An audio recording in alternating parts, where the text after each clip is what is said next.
എല്ലാവർക്കും നമസ്കാരം. എല്ലാവരും എൻ്റെ യൂട്യൂബ് ചാനൽ ലൈക്ക് ചെയ്യുക, സബ്സ്ക്രൈബ് ചെയ്യുക, കൂടെ കൂട്ടുക. അപ്പോൾ ഞാനില്ലേ ഇന്ന് ഇങ്ങനെ വലിയുന്നുണ്ട്, നല്ല ശ്വാസം മുട്ടലാന്ന് ഡോക്ടറെ കാണിച്ചിട്ട് വന്നതാണ്. കുറേ ആരോഗ്യ പ്രശ്നങ്ങളുണ്ട്. അതെല്ലാം ഞാനൊരു വേറെ ദിവസം പറഞ്ഞു തരും. ഒരുപാട് പ്രശ്നങ്ങളുണ്ട്. അതിൻ്റെ ഇടയ്ക്കാണ് ഇങ്ങനത്തെ ഓരോരോ പരിപാടിയെല്ലാം ഒപ്പിച്ച് കൊണ്ടുവന്ന്. ചില ദിവസം എണീക്കാൻ പറ്റില്ല, ചില ദിവസം അങ്ങ് അടിപൊളിയായിട്ട് അങ്ങ് മുന്നോട്ട് പോകും. അങ്ങനെയെല്ലാം കുറേ വിഷയങ്ങളുണ്ട്. പിന്നെ കഥ പറഞ്ഞു കഴിഞ്ഞാൽ നമുക്ക് കുറേ പറയേണ്ടി വരും. ഞാനിന്ന് വൈകുന്നേരത്തെ ചായക്ക് വേണ്ടിയിട്ട് ഒരു സാധനം ഉണ്ടാക്കാൻ പോകുന്നതാണ്. എന്തെന്നാന്ന് ഒരു കായുണ്ട്, നമ്മളിപ്പം ഹോട്ടലിലുള്ള കായുണ്ടുണ്ട്, ചിലപ്പോൾ പഴമുണ്ടാന്നെല്ലാം പറയൂലേ, നമ്മളതിന് കായുണ്ടാന്നാണ് പറയാം.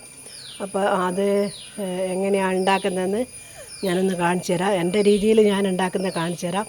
എന്തായാലും വൈകിട്ടൊക്കെ എന്തെങ്കിലും ഒന്ന് വേണ്ടേ നമുക്ക്. അപ്പോൾ എന്തെങ്കിലും നമ്മൾ തന്നെ ഉണ്ടാക്കി നോക്കുക. അധികം ഹോട്ടലിൽ പോലെ ടേസ്റ്റൊന്നും ഉണ്ടാവില്ല, എന്നാലും നമ്മൾ ഉണ്ടാക്കി തന്നെയല്ലേ തിന്നാലോ. നല്ല എണ്ണേൻ്റെ അകത്തല്ലേ ഉണ്ടാക്കുക. അപ്പോൾ ഞാൻ ഉണ്ടാക്കുന്നത് കാണിച്ചു തരാം. ഞാൻ കായുണ്ട ഉണ്ടാക്കാൻ വേണ്ടിയിട്ട് ഉള്ള എടുത്ത സാധനം എന്തെല്ലാമെന്ന് പറഞ്ഞുതരാം. ഗോതമ്പം പൊടിപ്പിച്ചൊന്നുമല്ല, ആട്ടപ്പൊടിയാണ് ആട്ടപ്പൊടി എടുത്തിട്ടുണ്ട്. മൈസൂർ പഴം എടുത്തിട്ടുണ്ട്. മൈസൂർ പഴം തന്നെയല്ലേ നിങ്ങൾ പറയുക, അപ്പത്തിനെല്ലാം കൂട്ടുന്ന പഴമാണ് മൈസൂർ പഴം. പിന്നെ തേങ്ങാക്കൊത്തും ജീരകവും, നല്ല ജീരകം, വെല്ലം എടുത്തിട്ടുണ്ട്. ഇത് മതിയാവില്ല, വെല്ലം ഒന്നുകൂടി എടുത്തിട്ടുണ്ട്. ഒരു 3 വെല്ലം എടുത്തിട്ടുണ്ട്. ഇനി ഇത് ഞാൻ എങ്ങനെയാണ് ഉണ്ടാക്കുന്നതെന്ന് കാണിച്ചു തരാം. വേണ്ടിയിട്ട് ഞാനിത് ഇത്ര ഗോതമ്പപ്പൊടിയാണ് എടുത്തത്. 3 പഴം ഞാൻ മിക്സീൻ്റെ ജാറിലേക്ക് ഇട്ടിട്ടുണ്ട്. ഇതൊന്ന് എടുത്തിട്ട് വരട്ടെ, എന്നിട്ട് കാണിച്ചു തരാം. കണ്ട, ഇങ്ങനെ അരച്ചെടുത്തിട്ടുണ്ട് പഴം. അരച്ചെടുത്തല്ല, നല്ല അടിച്ചെടുത്തതാണ്. ഇതിൻ്റെ അകത്തേക്ക് ഒഴിക്കട്ടെ.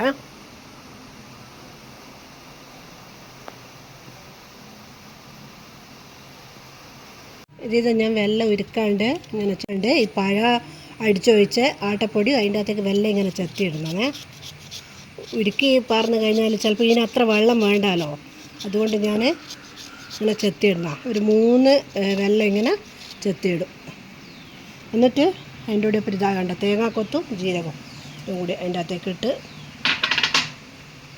എന്നിട്ട് ഒന്ന് കുഴച്ചെടുത്തിട്ട് ഞാൻ ചുട്ടിട്ട് കാണിച്ചു തരാം. വെള്ളത്തിന് ഉപ്പുള്ളതുകൊണ്ട് ഇത്തിരി ഉപ്പാണ് ഇട്ടിട്ടുള്ളൂ.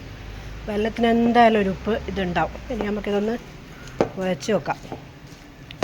പഴവും വെല്ലവും ജീരകവും തേങ്ങാക്കൊത്തും എല്ലാം കൂടി കൂട്ടിയിട്ട്, ഇതെന്ന് പറഞ്ഞാൽ അധികം അങ്ങ് വെള്ളം ഒഴിച്ചുകൂടാ, ഉരുട്ടിയിട്ട് കിട്ടണ്ടേ നമുക്ക്.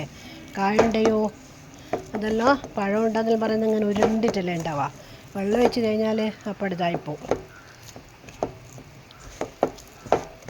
നല്ല പിന്നെ കുഴച്ചിട്ടെടുക്കണം. ഇതിന് അത്രയൊന്നും വെള്ളം വേണ്ട കേട്ടോ, കുറച്ച് വെള്ളം കൂടിയേ വേണ്ടു. ഏകദേശം ഉരുണ്ട് വന്നിട്ടുണ്ട്. ഇത്തിരി വെള്ളം ഞാൻ ഒഴിക്കാം.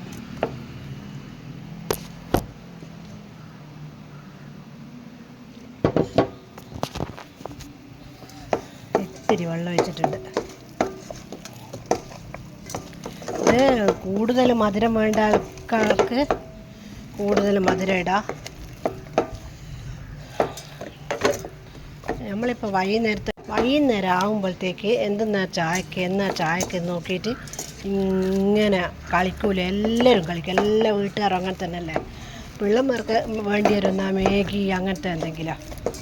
പിന്നെ മധുരമുള്ളതൊന്നും അത്ര ഇഷ്ടപ്പെടുന്നില്ല. പിന്നെ ഞാൻ എന്തായാലും മധുരമുള്ള ഒന്ന് ചുട്ടു വെക്കട്ടെ, വിശക്കുമ്പോൾ അങ്ങ് തിന്നുമായിരിക്കും. ഇനി വേറെ പണിയൊന്നുമില്ല, ഇങ്ങനെ തന്നെ നമുക്ക് സുഖിയനും എല്ലാം ആക്കാം. സുഖിയനും പക്ഷേങ്കിൽ പയറ് വേവിക്കണമെന്നേ ഉള്ളൂ. ഇത് വേണ്ട, ഈ പാകത്തിൽ കുഴച്ച് വെച്ചിട്ടുണ്ട്. ഇനി ഞാൻ ഉരുട്ടി എണ്ണയിലിട്ട് കാണിച്ചു തരാം.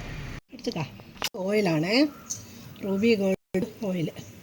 ഞാൻ ഹോട്ടലിലെ പോലെ വലിയതൊന്നും ആക്കുന്നില്ല, കുഞ്ഞി ആക്കുന്നത്. കണ്ട, കുഞ്ഞി കായണ്ട. നമുക്ക് 15 ഉറുപ്പ്യായിട്ട് വെക്കാം. ഒന്നുകൂടി വരട്ടെ. ചെറിയ ചീനച്ചട്ടിയാണ് ഞാൻ വെച്ചത്, അതുകൊണ്ട് 2 എണ്ണം പറ്റുമെന്ന് അറിയൂല, നോക്കട്ടെ.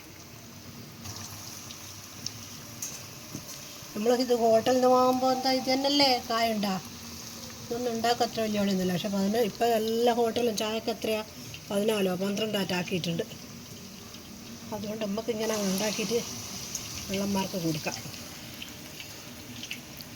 ഞാൻ ഒന്നാം ഇടാനാവുമെന്ന് വിചാരിച്ചു, പക്ഷേ ഞാനെന്താ വേഗം പണി കഴിക്കേണ്ടിയിട്ട് കുഞ്ഞുള്ള 3 4 ഇട്ട് ഒന്നുകൂടി ഇടാം, 5 ഇടും. ഓക്കെ, ഞാൻ ഉണ്ടാക്കിയ കായ ഉണ്ടാകണ്ട. ഹോട്ടലിൽ അത്ര വലിപ്പമൊന്നും ഇല്ലെങ്കിലും ഏകദേശം അതുപോലെ തന്നെ ആയിട്ടുണ്ട്. പഴം കൂട്ടിയുണ്ടാകുന്നത് പെട്ടെന്ന് കരിഞ്ഞു പോകും. അതുകൊണ്ട് ചെറിയ തീയിൽ വേവിച്ചെടുക്കണം എണ്ണയിലിട്ടിട്ട്. ഞാൻ ആദ്യത്തെ കുറച്ചൊന്ന് കത്തിപ്പോയി അധികം, അതുകൊണ്ട് അങ്ങനെ നിറം ഒന്നിൻ്റെ മാറിയ. ഓക്കെ, അപ്പോൾ എല്ലാവരും എൻ്റെ ചാനൽ ലൈക്ക് ചെയ്യുക, സബ്സ്ക്രൈബ് ചെയ്യുക. Okay, bye bye. അടുത്തൊരു വീഡിയോ ആയിട്ട് നാളെ വരും.